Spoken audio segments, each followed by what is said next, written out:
According to the latest assessment from America's intelligence agencies, China remains the most active and persistent cyber threat to the U.S. Its hackers have infiltrated the U.S. government, the private sector, and critical infrastructure like water systems and power grids. Hacking, however, has not replaced Beijing's pursuit of old-fashioned human intelligence. China's Communist Party remains intent on leveraging a worldwide network of covert agents to monitor and influence events outside its own borders, and to surveil and intimidate Chinese dissidents right here in America. Tonight, you'll hear about why China's spies are on the rise and what happens when one gets caught. This is, in scale and in scope and in brazenness, the biggest espionage operation against the U.S. in its history. Jim Lewis is a former U.S. diplomat whose direct experience with China's intelligence agencies spans more than 30 years. He says since President Xi Jinping came to power in 2012, China's spies no longer seem to fear the U.S. Why do China's espionage efforts appear to be growing so big, so fast under Xi Jinping? Xi Jinping thinks it's China's time to move to the center of the world stage. Xi Jinping looks at the West and at the U.S. and says, these people are feeble-minded, and I'm going to be able to beat them. It may not be a household name in the U.S., but according to Lewis, China's Ministry of State Security, or MSS, is now the largest and most active spy agency in the world. In a propaganda video the spy agency posted last year on China's largest social network, a voiceover boasts that the MSS senses things before they happen and fights against evil. The slick production is a public message to both foreign adversaries and China's own citizens about the ministry's growing power. It's sort of the equivalent of the CIA, but it has much greater powers. One estimate says the MSS might have 600,000 employees, and they are committed to going after the United States. We are target number 2 for them. Who's target number 1? Target number 1 is China's own people. When Xi Jinping wakes up screaming in the middle of the night, he's really worried that the Chinese Communist Party was on the path that the Soviet Communist Party was on. Lewis says to maintain absolute power at home, President Xi looks abroad. Xi Jinping probably remembers that a lot of revolutions start outside the home country, and he doesn't want that to happen to China. So there's a huge effort to pay attention to the expatriate population. One way Beijing paid attention, according to the FBI, was to secretly open an overseas Chinese police station right in the middle of New York City. It was discovered in 2022, hidden among businesses in a commercial building in Manhattan's Chinatown.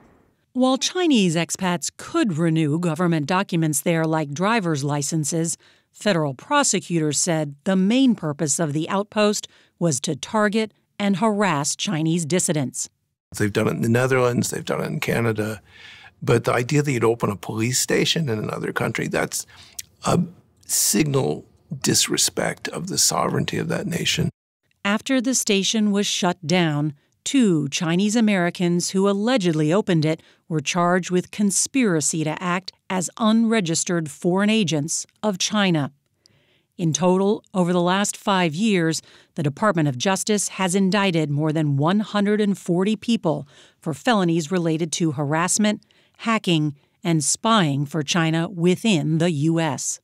And one of the accused worked for the governor of New York. Federal prosecutors allege a former top aide to Kathy Hochul named Linda Sun accepted millions of dollars to influence who the governor met with and what she said about China. Sun and her husband, who have pled not guilty, owned a multi-million-dollar home on Long Island and a condo in Hawaii. Having a Ferrari and 2 multi-million-dollar houses is a bad idea. But for a government employee. Everyone leaves a record. Some records are more flamboyant than others. Flamboyant is not a word that comes to mind when you meet Shujun Wang. The 76-year-old retired historian came to the U.S. from China in 1994 as a visiting scholar at Columbia University. In New York, home to more exiled Chinese activists than any other city in the world, Wang helped found a group that met regularly and was dedicated to democracy in China. In the 2010s, the overseas democracy movement was gaining momentum, and I was eager to be a part of it and promote democracy. What was your specific role in the pro-democracy community in Flushing, Queens? I was assigned the role of Vice President, Secretary General for Publicity and Events, all kinds of events. While Xu Junwang became a trusted member of the Chinese dissident community here in New York, he kept another role secret. For almost 20 years, he was spying for China's Ministry of State Security. Did you take notes about who attended these meetings and what they said? Yes. When did you start sharing that information with China's largest intelligence group? That is a very big misunderstanding. In 2022, Xu Junwang was indicted by the U.S. Department of Justice for sharing dissidents' names, contact information, and private conversations at the direction of the MSS for 17 years. When we spoke with him in February through an interpreter, he was at times combative and disputed basic facts of his case. So we eventually asked Mr. Wang point blank, were you spying for the Chinese government? No. Throughout the entire trial, they were very careful. They never used the word spy. Just look at the record, and you'll see that. We did. And while lying to 60 Minutes may not be a crime, lying to the FBI is. Mr. Wang repeatedly told federal agents he had no contact with the Ministry of State Security. But according to federal prosecutors, he met with these MSS officers in China, and they offered him plane tickets and helped his family with a business dispute.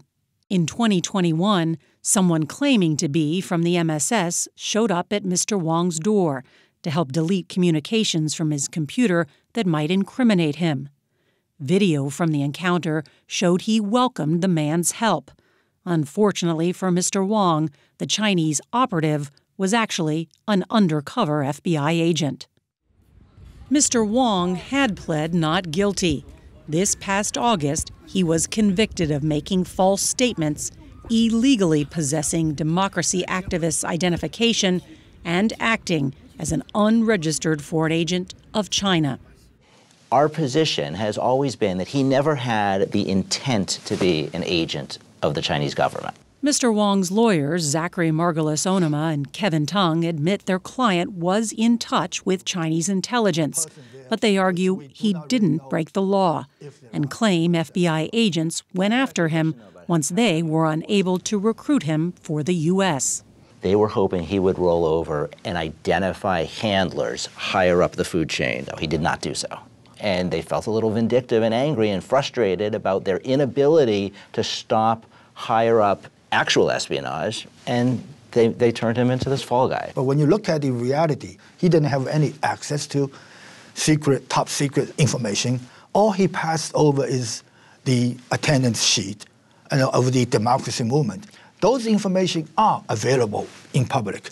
So people's names that attend a private event are not public. They're only made public. Can we home in on that? Yeah. So there's no evidence of any harm to the United States interests or to democracy movement interests from anything that he did. Democracy! Anna Young Chung disagrees. She testified against Mr. Wang in court. The pro-democracy activist's name and contact information, along with 63 others, was found in Mr. Wang's luggage when he returned to New York from a trip to China in 2019. Did you ever imagine that Mr. Wang was one of the people who was reporting what you were doing and others back to China? Not at all. Did you lose sleep over it? Yeah, and I also make sure my door chain was on all the time at night, because you never know. Born in Hong Kong, Ms. Young Chung is now a U.S. citizen and professor of biology. She organizes demonstrations for the Hong Kong democracy movement in the U.S., where she's become increasingly wary of who might be watching. I believe they're collecting information. What kind of information? Like, what are we doing? What we are saying in the protests? How many people are showing up there? Things like that. And collecting that information for whom? For Beijing. Why do you think China goes to such lengths to spy on pro-democracy activists here in the U.S.? This is their tactics, right? They try to silence you, harass you, or intimidate you so that you stop what you're doing. They want to cripple me and cripple my ability to advocate for Hong Kong. Anna Kwok now runs the pro-democracy organization that Anna Young Chung co-founded. Because of her outspoken activism, the Hong Kong government has placed a $130,000 bounty on her head. So every single day I wake up, I open my social media, and then I would see people talking about how if I keep talking here in the United States, they will come kidnap me and take my body to the Chinese consulate so that they can send me back to China. How are you viewed by the Chinese government? If I do go back to Hong Kong, it's going to be life imprisonment. So basically, they see me as a traitor, as someone who betrays the Chinese government and the Hong Kong government. And what's the crime you've committed? They think that fighting for democracy, wanting a say in our own future is a crime. The United States is known as the land of the free. Do you feel free here? Honestly, with China's long-arm repression, it's difficult to feel free anywhere in the world. The thing about the Chinese government is that you can leave the country, you can leave the territory, but you can never actually leave their governance. After we met her, Anna Kwok's father and brother were arrested in Hong Kong. She is currently seeking political asylum in the U.S. In March, the Trump administration announced sanctions against officials in Hong Kong who have targeted her and 18 other prominent activists living abroad. As for Xu Jun Wang, on April 14th, a federal judge sentenced him to 3 years supervised release. He spared Mr. Wang prison time because of health problems, including cognitive decline. But the judge reiterated he had committed serious crimes against the U.S. He was an agent. He worked with the Chinese government to identify targets for them to surveil and compromise. According to China analyst Jim Lewis, there's still no substitute for on-the-ground human intelligence, even if Mr. Wang was an expendable asset for China's top spy agency. Not exactly James Bond. Definitely not James Bond. Definitely not. That's the scary part, though, is that the Chinese are very good. And so he was not number one on the list of assets to protect. That means there are other assets who are being protected.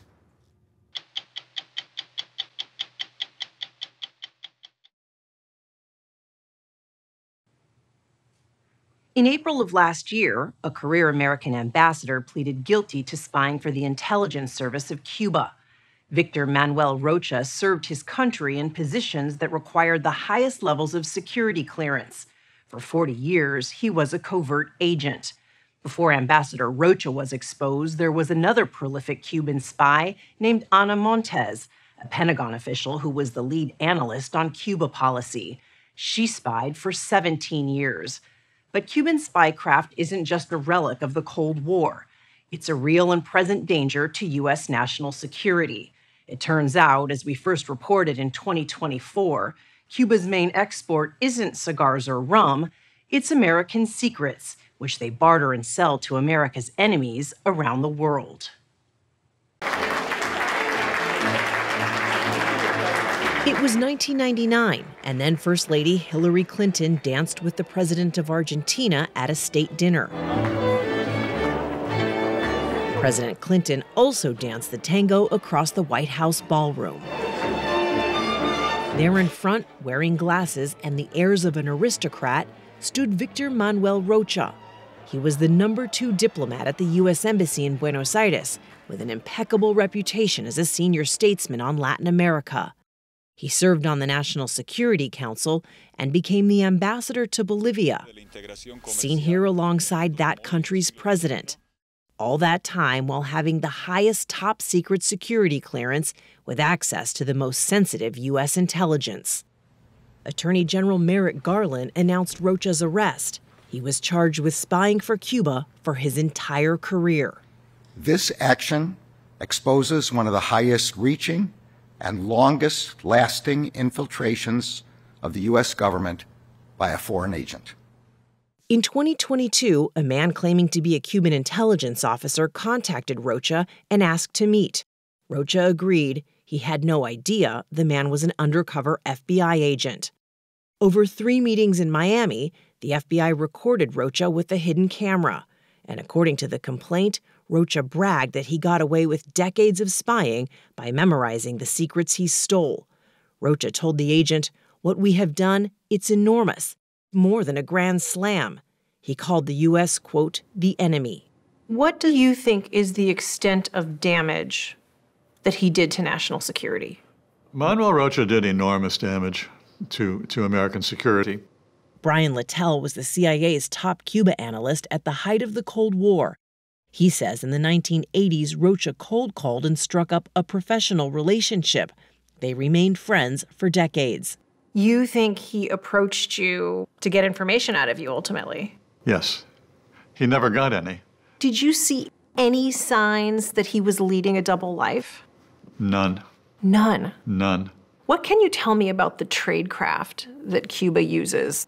They do it very, very well in mostly rudimentary fashions. The Cubans are not flying satellites anywhere in the world. Nearly all of their ability and success has been in the dimension of human intelligence. Their officers, their intelligence agents and officers are very, very good. They know their tradecraft. They practice it with great skill and with discipline. And when they recruit, they're very careful about how they recruit and how they communicate.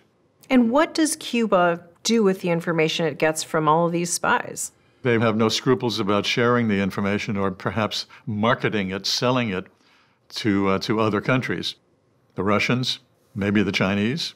If they collect information about U.S. intentions, policy intentions toward Moscow or Beijing or Tehran, it would be of interest to those countries. That was this man's job when he was a Cuban intelligence officer, decoding messages intercepted from the U.S. Jose Cohen defected in 1994. Es que Cuba compartió esa información con los enemigos de Estados Unidos. Cuba shared that information with enemies of the United States, he told us. Countries like the Soviet Union for years. Countries like North Korea, countries like Iran had information about the operation of the Defense Department. You say Cuba may not have the weapons, Cuba may not have the arms, but they sell these secrets to the enemies of the United States. Más fuerte. The strongest enemies of the United States. All of that was what made me realize this is a battle between good and evil. Cuba was at the service of all the enemies of the United States. After Jose Cohen set foot on U.S. soil, he shared a vital piece of information with the FBI. That led to the investigation of more than 100 suspected Cuban agents and illegal officers, and ultimately one very important spy. Cohen handed over an encryption key like this one, used by Cuban spies to send and receive secret messages with Havana.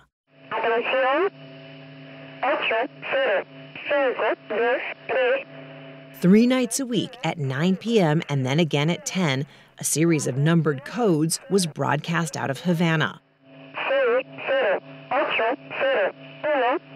The signal could be heard for most of the 1990s up the East Coast as far north as Maine. But the coded messages were only meant to be decoded by their agents, including a Pentagon analyst named Ana Montes, who lived in this quiet Washington neighborhood. This is where she did all of the business, all of the spy business. Exactly. I mean, she would listen to the high-frequency messages upstairs Tuesday, Thursday, Saturday night. She would type up her messages on her computer in her bedroom right up here. This is the area that she lived in, camouflaged, the fact that she was committing espionage right here. He says, Peter Lapp is a retired FBI special agent who was on the team that led the Montes investigation. How'd she do it? She went to work, memorized 3 things every day, went home and all classified, and then would write them up or type them up. And then every 2 or 3 weeks, she would meet in person at lunch, broad daylight, 2 to 3 hours over lunch. Maybe I've seen too many movies. When I think spies, I'm thinking Dark of Night, Park Bench, secret cameras, fancy gadgets. Right. That wasn't her. Everyone who works for the intelligence community goes home with classified information in their head. And you can't stop that with guards and technology. It's just, it's undefeatable. Lapp wrote a book on the FBI investigation into Montes. He told us Havana doesn't pay its spies, so Americans who spy for Cuba don't do it for money, but rather are driven by ideology. Ambassador Rocha was recruited in the late 1970s, influenced, he now says, by the radical politics of the day.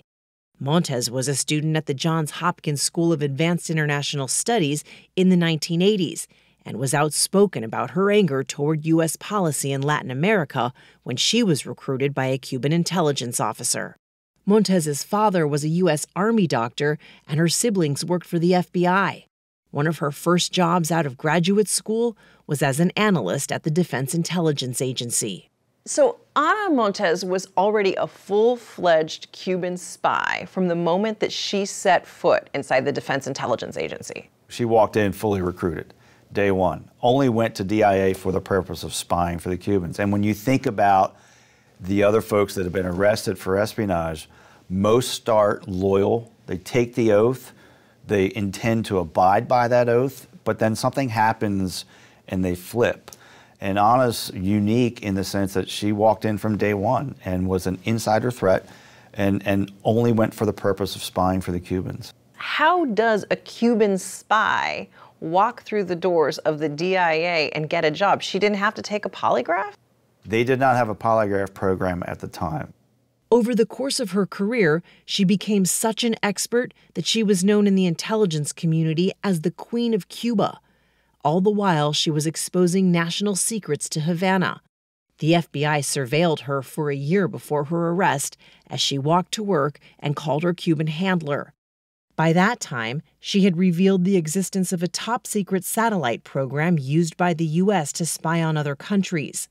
She also gave Havana the names of 450 American intelligence officials working on Latin American issues, including 4 undercover officers stationed in Cuba.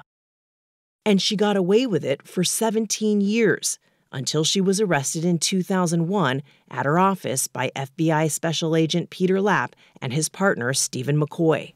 She didn't fit the profile of a typical spy. No, being a woman is incredibly unique. So it doesn't fit that typical, what we would look for in a spy, which is mostly men. Montes pleaded guilty to espionage, and in exchange for not spending the rest of her life in prison, she agreed to tell the FBI everything she had done. I wouldn't mind at all meeting 2 Fridays a month. Through a public records request, we obtained this footage, seen here for the first time, of Montes wearing prison stripes, speaking with FBI investigators. Citing Montes's right to privacy, the FBI denied our request for the recorded audio of their interviews. But we obtained a declassified transcript of the first day where Montes described how deep in she was. She said, "Ever since I started helping the Cubans, there's been no halfway. I don't really know how a person does it without feeling morally bound. It's a full commitment, mentally, physically, emotionally. I feel that what I did was morally right, that I was faithful to principles that were right." Montes told the agents her only regret was that she was forced to cooperate with the FBI as part of her plea deal. "It's tearing me up," she said, "but if the only way I'm going to see my family again, it's the only way."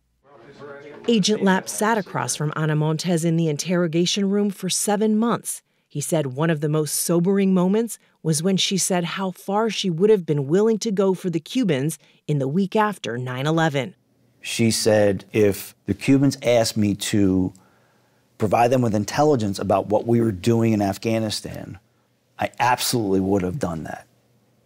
And if men and women were killed as a result of my intelligence in Afghanistan, she told us that's the risk that they took.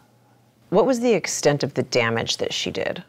I do think she's in that tier of some of the most notorious spies in American history, and I think the damage that she did was incredibly significant. After serving 20 years in federal prison, Ana Montes was released in January 2023. She's now living in Puerto Rico, where she has family and has been celebrated by some as a hero, seen here recently receiving an award from supporters. Through a lawyer, Montes declined our request for an interview.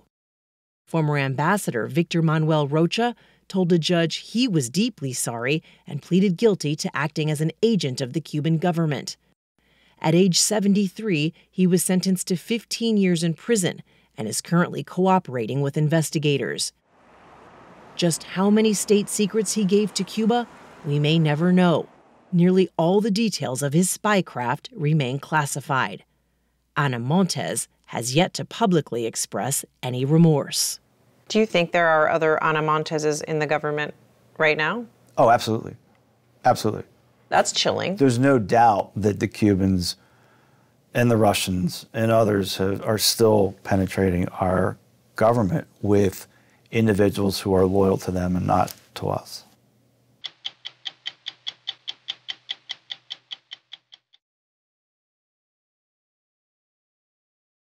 Much of the world was horrified when Saudi Arabia sent a hit squad to Turkey to murder Washington Post columnist Jamal Khashoggi. Tonight, the man you're about to meet says a second Saudi assassination team was sent to kill him in Canada. Saad Aljabri was number 2 in Saudi intelligence, and he was among the best friends America had against terrorism. Now Saad is asking America's help. Truth is hard to triangulate among spies, despots, and the Middle East, and as we first reported in October, you're going to hear that Saad Aljabri may not be spotless.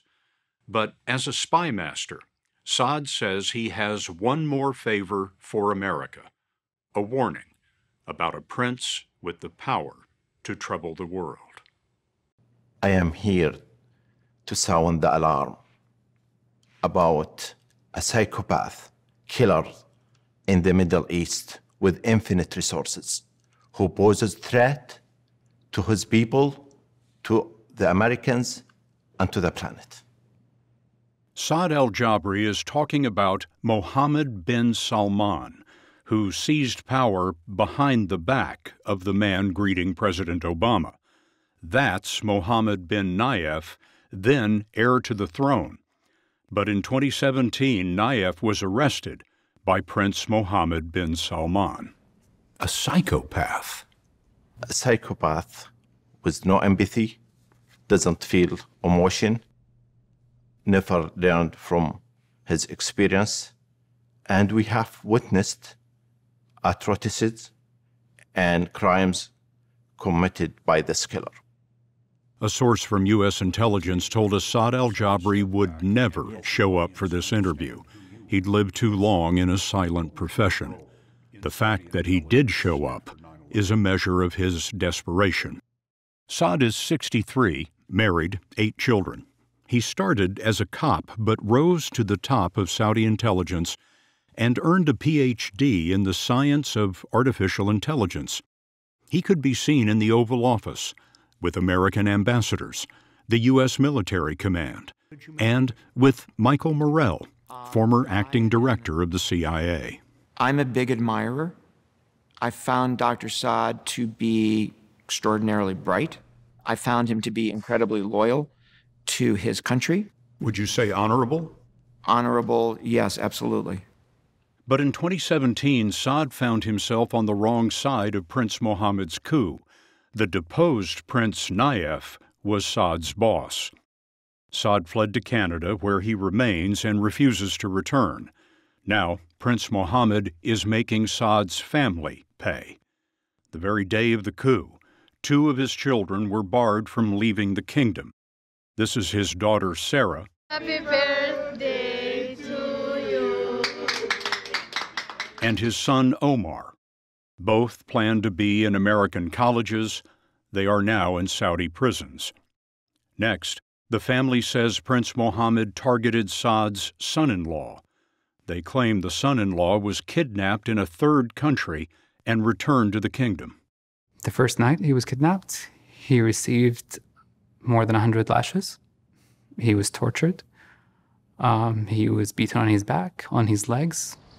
Saad Aljabri is Saad's eldest son. What was he told he was being detained for? He was being told that he was detained and tortured as a proxy for his father-in-law, meaning my dad. They even asked him a question. Who do you think we should arrest and torture so Dr. Saad can come back to the kingdom? Their story recalls Washington Post columnist Jamal Khashoggi, a critic of Prince Mohammed. In 2018, a year after his coup, U.S. intelligence says Prince Mohammed sent a team to Turkey to lure Khashoggi to a Saudi consulate and dismember him. Saad told us that days later, before Khashoggi's murder was known to the public, he received a warning. A friend in a Middle Eastern intelligence service said another hit team was headed for Saad in Canada. And the warning I received, don't be in a proximity of any Saudi mission in Canada. Don't go to the consulate. Don't go to the embassy. Said why? Said they dismembered the guy. They kill him. You are in the top of the list. Saad says a 6-person team landed at the Ottawa airport in mid-October 2018. He says members of the team lied to customs about knowing one another, and they carried suspicious equipment for DNA analysis. The team was deported. Canada seems to confirm at least part of this story, saying, "We are aware of incidents in which foreign actors have attempted to threaten those living in Canada.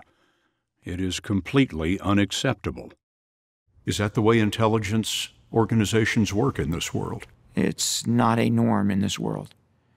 It's a norm for countries like Russia and North Korea. It's not a norm for almost any other country in the world. Do you think Mohammed bin Salman fears you? He fears my information. Saad told us his information includes a 2014 meeting between Prince Mohammed on the left and the then head of intelligence, Mohammed bin Nayef. It was 3 years before the coup. Saad claims the young prince boasted to Nayef that he could kill the sitting king, Abdullah, to clear the throne for his own father. And he told him, I want to assassinate King Abdullah. I got a poison ring from Russia. It's enough for me just to shake hands with him, and he will be done. A poison ring from Russia? And that's what he said, whether he's just bragging or, but he said that, and we took it seriously. By we, Saad means Saudi intelligence took it seriously. The alleged threat, he says, was handled within the royal family. Saad told us he watched the meeting on a video recording. Does this video recording still exist? Yes. I know where it is now. I know there are 2 copies of that. I know where they are. Prince Mohammed is 36 and wields unlimited power on behalf of his ailing 86-year-old father, King Salman. The prince is admired by some for allowing women to drive, permitting movie theaters, and disbanding the religious police who once assaulted couples for holding hands. There's 2 groups of people in Saudi Arabia. There are those who are very happy with Mohammed bin Salman, the 70% of the population that's under 30.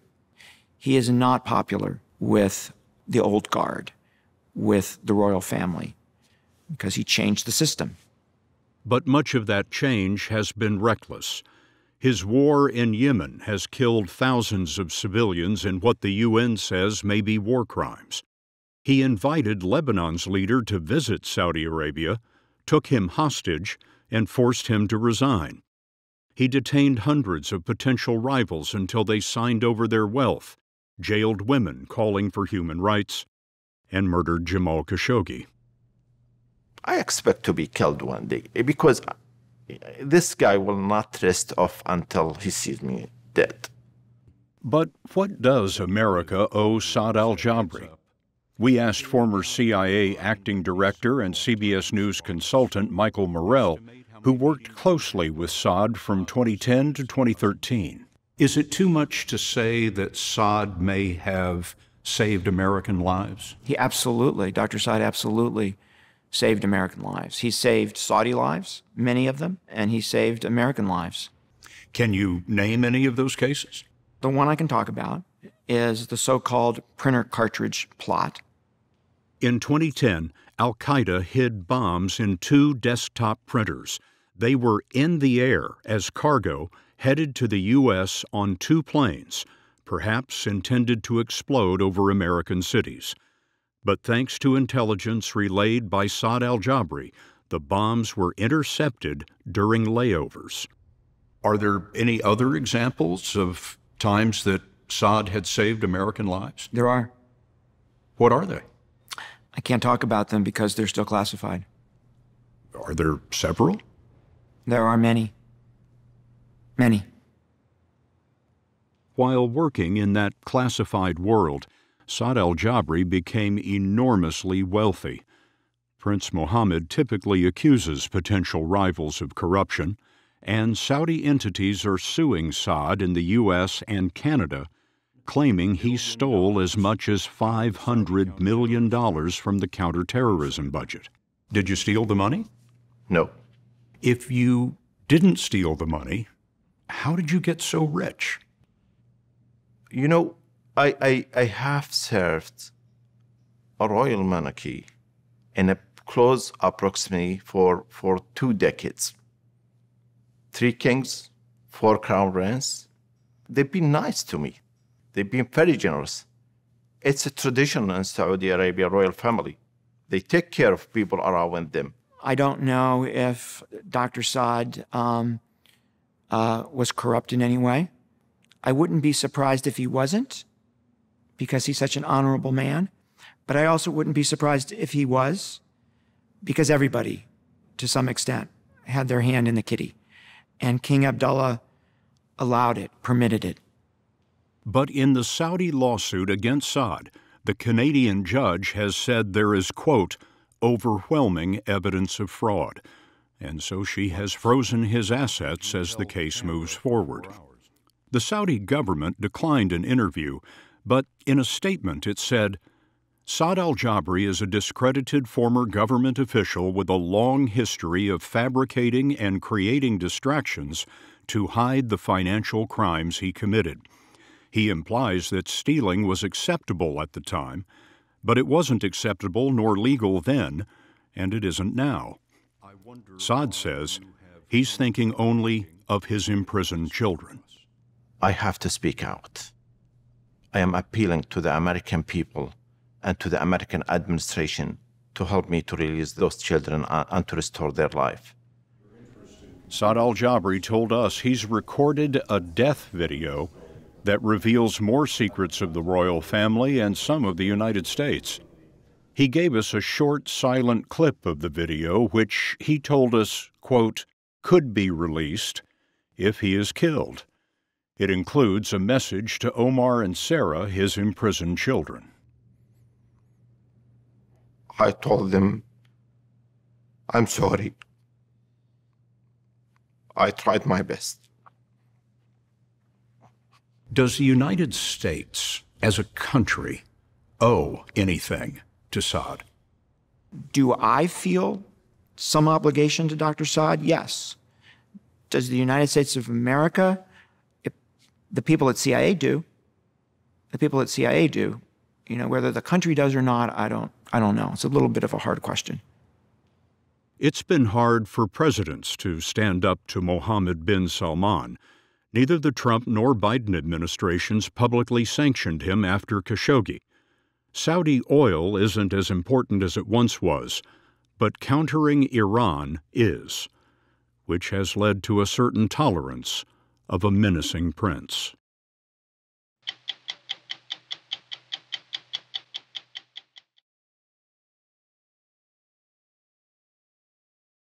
Kevin Mallory was a down-on-his-luck former clandestine case officer for the CIA when he was approached by a man the Department of Justice believes was a Chinese spy.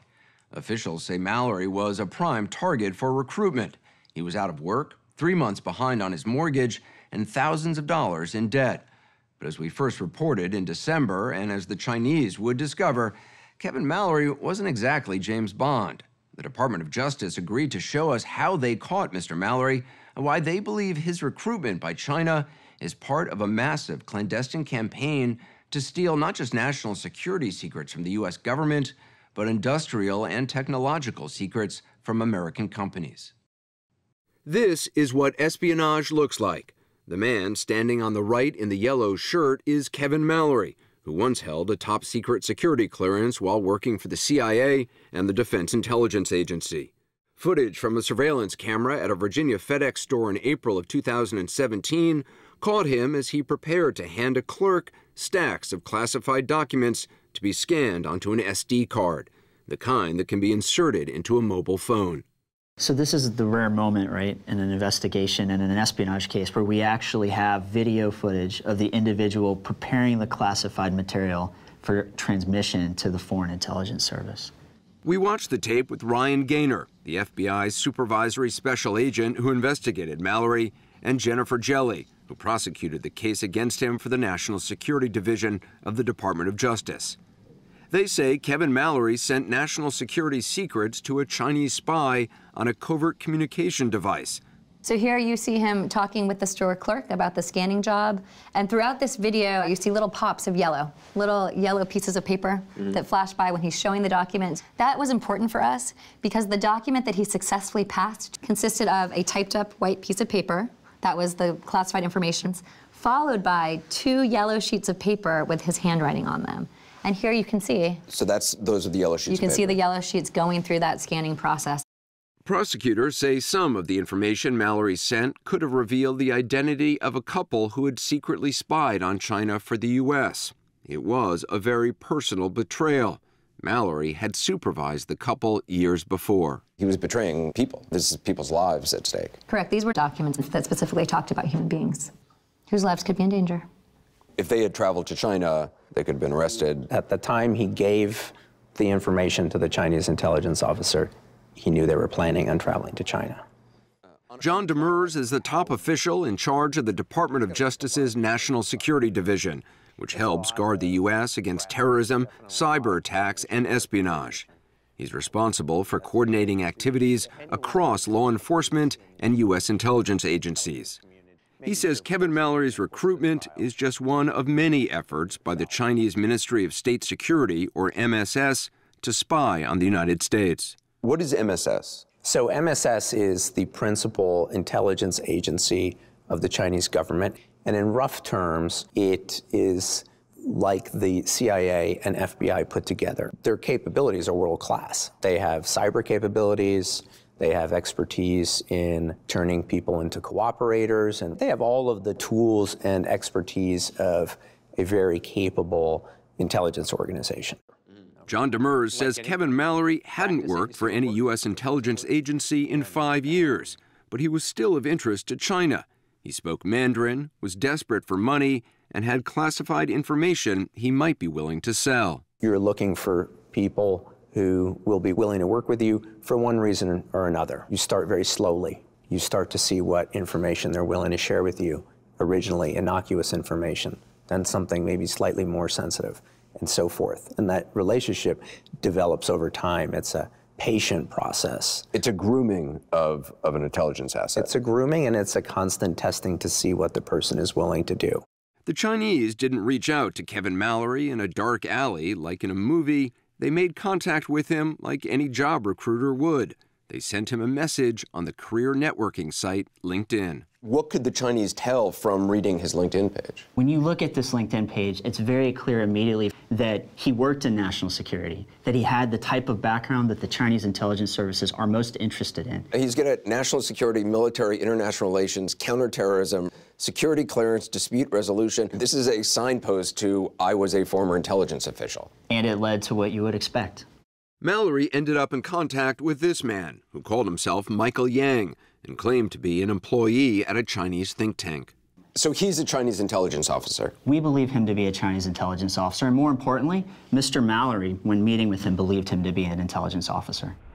Over the next several weeks, Michael Yang paid Mallory $25,000 to come to Shanghai twice, and Mallory reached out to former colleagues at the CIA asking to be put in touch with people who had current intelligence on China.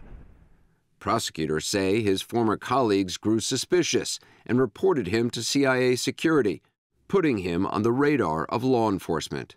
When Mallory returned from his second trip to China, he was stopped by customs at Chicago's O'Hare Airport. He had lied on this form about how much money he was carrying, more than $16,000 in cash, and agents discovered this box with a phone in it. Mallory claimed it was a gift for his wife, but it was actually a covert communication device that had been given to him by Chinese intelligence. This looks just like a regular phone. What makes it a covert communication device? So it's not so much the hardware. The phone itself had a unique piece of software installed on it designed to allow secure communication both in text and also the secure transmission of documents later. You might think a former CIA officer would be cautious about the texts he sends to a Chinese spy. But Kevin Mallory was remarkably direct, complaining about the money he was paid and the risk he was taking. "Your object is to gain information," he told Michael Yang, "and my object is to be paid for." "I'll destroy all electronic records after you confirm receipt," Mallory wrote to Yang. "I already destroyed the paper records. I cannot keep these around. Too dangerous. At this point, all the risk is on me." So he says, I'm taking all the risk, but then he goes on a few bubbles later to actually try to transmit additional information to the Chinese. But technology wasn't Mallory's strong suit. He complained to Michael Yang that the phone wasn't working properly. "This system sucks. It's too cumbersome," he wrote. "I put all these messages and you can't read them because you're not logged in the same time. That's a poor system." At this point, prosecutors say Mallory was scared. He'd been stopped at customs and he feared the CIA and FBI were onto him. Prosecutors say he decided to come up with a cover story and reached out to the CIA, telling them he thought he was being recruited by Chinese spies. The CIA called him in for an interview. My judgment is, and we haven't got through this conversation, that these guys work for Chinese intelligence. So my sense is that they were looking for government secrets, U.S. government secrets at some level. In this meeting, Mallory admitted the phone was a covert communication device given to him by the Chinese. But prosecutors say he lied about the classified documents he'd already sent. Did you send them anything on that phone? I sent them some tests of some sort just to see if I could do it right, and I couldn't figure it out. I messed that up.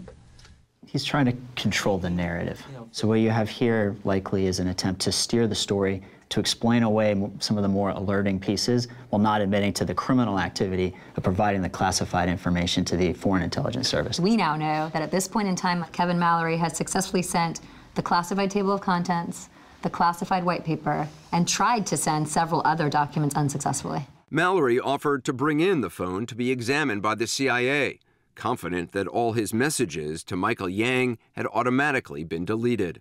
So he believes everything he sent has disappeared from the device. So that's why he's willing to bring the device in. We have every reason to believe that he believed at the time that those communications would be gone. 2 weeks later, Mallory arrived at a hotel room in Ashburn, Virginia, for a second meeting with the CIA. When he got there, the FBI was waiting for him, along with a computer forensic examiner.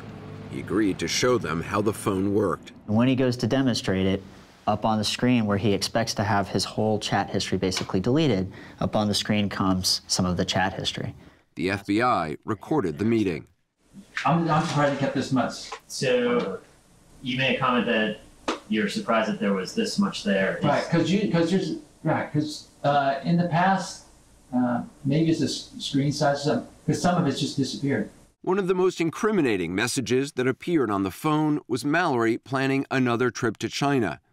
"I can also come in the middle of June," he wrote. "I can bring the remainder of the documents I have at that time." From the FBI perspective, this is a pivotal moment in the investigation. 4 weeks later, the FBI arrested Kevin Mallory and searched his home. Hidden in the back of this closet in a junk drawer, agents discovered an SD card wrapped in tin foil on which he'd placed 8 secret and top-secret documents, the same ones he scanned at that FedEx store in April. It is our belief that it was intention to take this SD card to China to provide to them. Does the Mallory case fit a pattern that you're seeing coming from Chinese intelligence? Yes. We currently have 3 pending cases against former intelligence officers, and they're alleged to have been spying on behalf of the Chinese. It's hard to overstate how unusual it is to have 3 cases like this ongoing. It's not unusual, it's unprecedented. To me, it's disappointing, and it's really hurtful, I think, to everyone to know that we still have people who are willing to betray the U.S. for a few dollars. Bill Evanina is director of the National Counterintelligence and Security Center, a division of the Office of the Director of National Intelligence. He serves as the U.S. government's top counterintelligence official. When it comes to espionage against the United States, does China pose the greatest threat or Russia? When it comes to espionage, China poses the greatest threat, and it's not even close compared to Russia or Iran or any other country. And if you include economic espionage, industrial espionage, it's not even in the same ballgame. When most people think of espionage, they think of somebody in a trench coat trying to steal a state's secret. What's happening now with China, it's not just about state secrets, it's about technological secrets. That's the prize that China wants. That's correct. It's trade secrets, proprietary data, intelligence, emerging technology, nanotechnology, hybrid, anything that they can see that is the future, supercomputing, encryption. Those are the issues that they look at, and they have a prioritized schedule that they look at, and they send people forward to go collect that data. John Demers of the Justice Department's National Security Division says since 2011, more than 90% of the economic espionage cases they've charged have involved China, which has stolen secrets about everything from genetically modified rice seeds to wind turbine technology. This is a persistent campaign you're seeing. Yes, very persistent, very sophisticated, very well resourced, very patient, and very broad in scope. Demers says Chinese operatives have intensified their efforts on industries critical to Chinese President Xi Jinping's Made in China 2025 program, a 10-year plan to jump ahead of the United States in aerospace, automation, artificial intelligence, quantum computing, and other cutting-edge industries. I think some people who see this are going to think, well, this is something the U.S. must do as well. The U.S. intelligence community doesn't take trade secrets from foreign companies for the benefit of American companies. This is not something that we do. As for former CIA officer Kevin Mallory, he continues to deny sending any classified information to the Chinese. Last June, a jury in Virginia found him guilty of conspiracy under the Espionage Act and lying to the FBI. In May, Mallory was sentenced to 20 years in prison.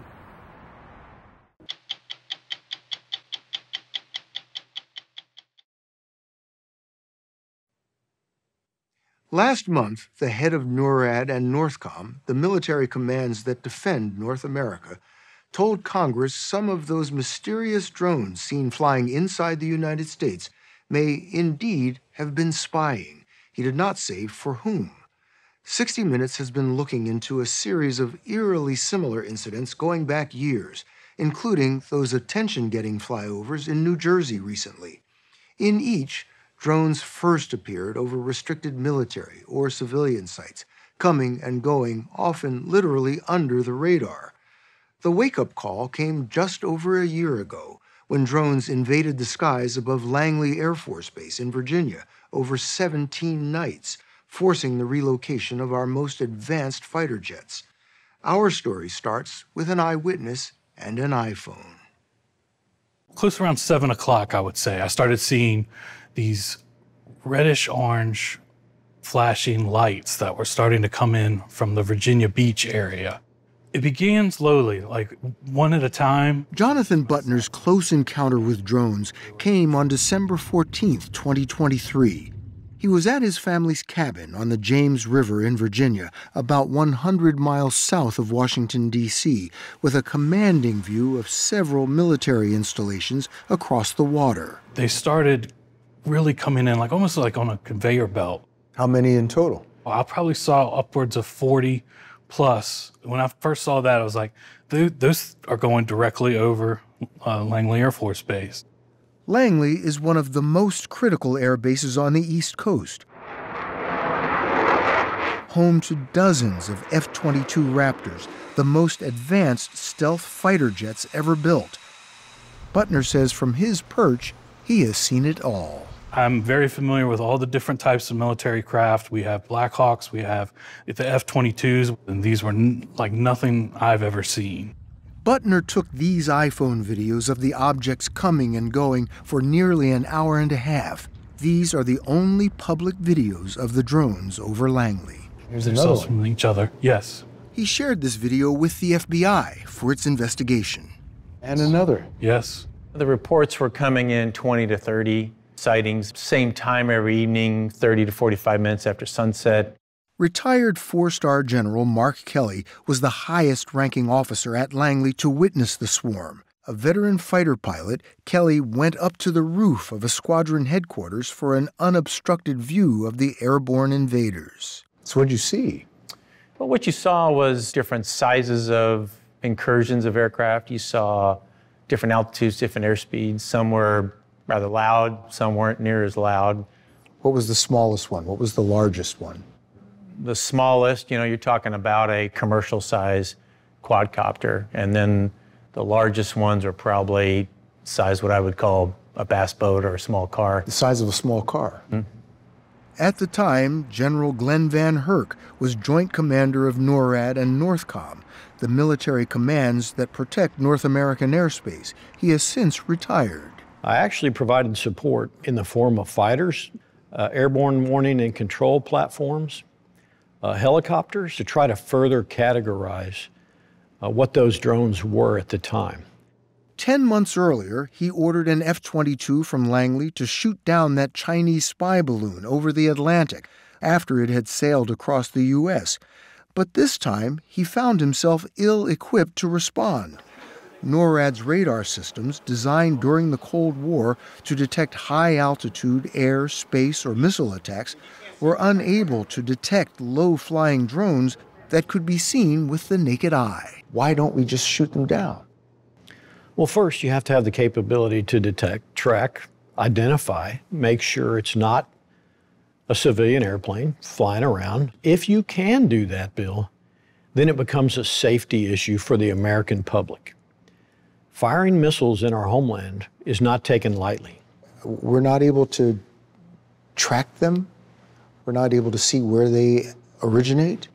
No, it's a capability gap. Certainly, they can come and go from any direction. The FBI is looking at potential options, but they don't have an answer right now. And there haven't been answers for similar encroachments for more than 5 years. There are multiple UAS in the vicinity of Paul Hamilton, CPA 100 feet in altitude off the bow. In 2019, naval warships training off the California coast were shadowed for weeks by dozens of drones. We have visual of 4 probable unidentified drones with course unknown and speed unknown. For years, the Pentagon did little to dispel speculation these images, taken with night vision equipment, were UFOs.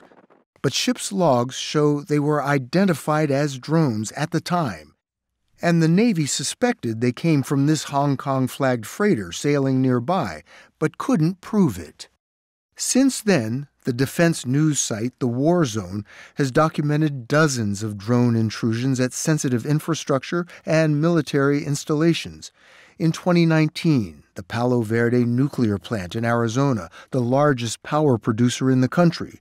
In 2024, an experimental weapons site in Southern California where defense contractors are building the next generation of stealth bombers.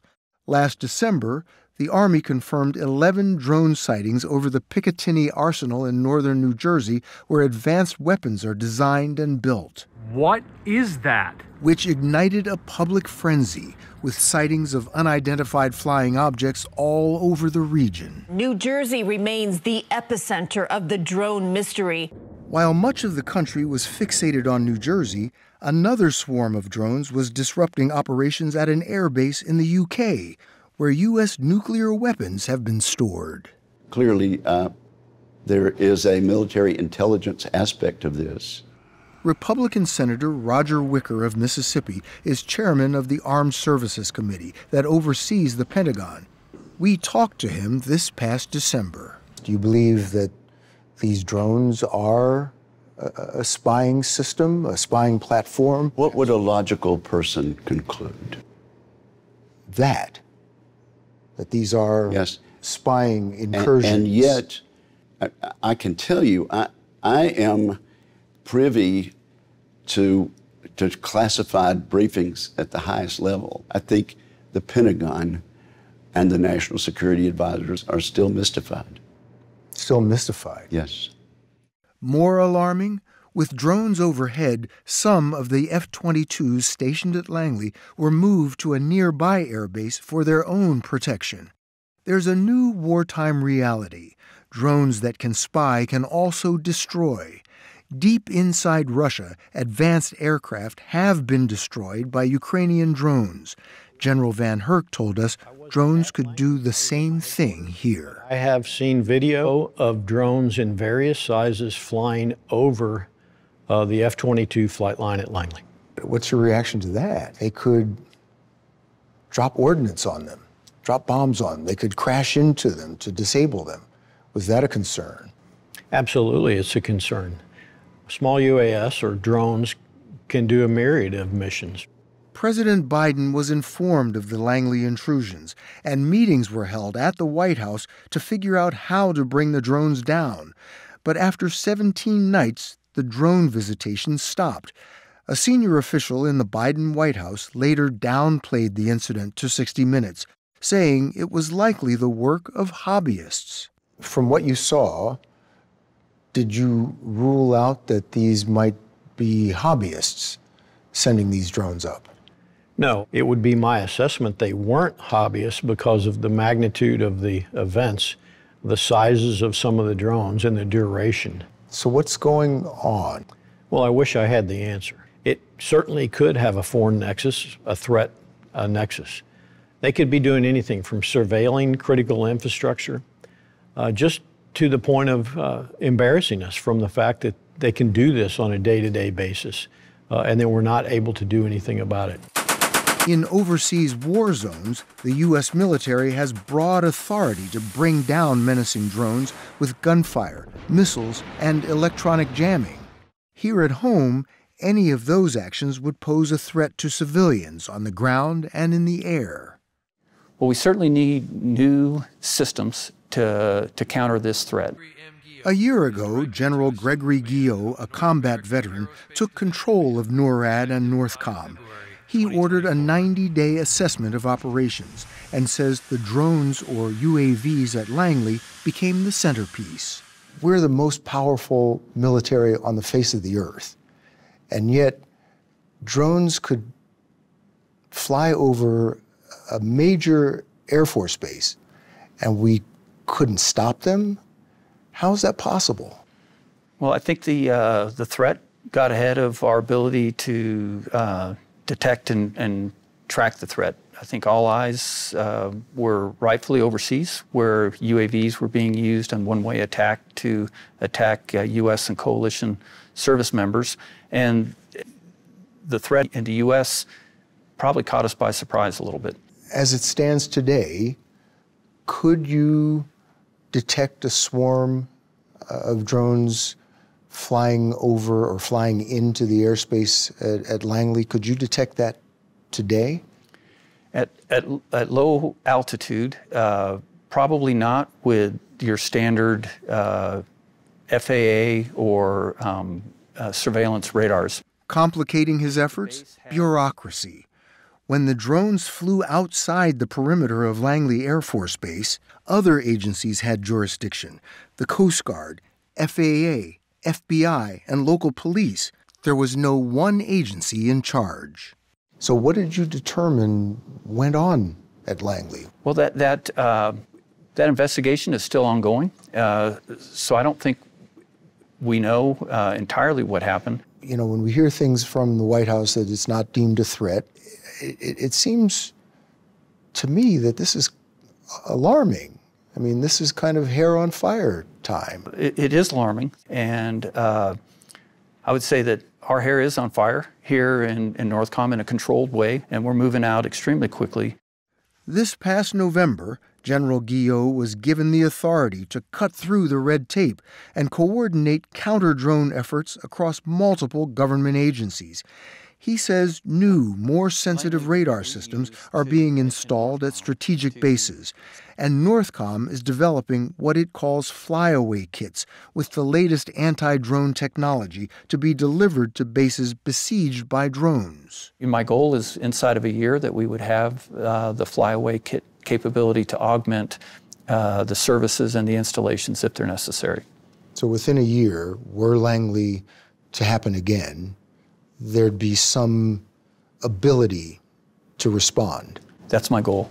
His predecessor, Glenn Van Herk, says the Pentagon, White House, and Congress have underestimated this massive vulnerability for far too long. It's been 1 year since Langley had their drone incursion, and we don't have the policies and laws in place to deal with this. That's not a sense of urgency. Why do you think that is? I think it's because there's a perception that this is Fortress America, 2 oceans on the east and west with friendly nations north and south, and nobody's going to attack our homeland. It's time we move beyond that assumption.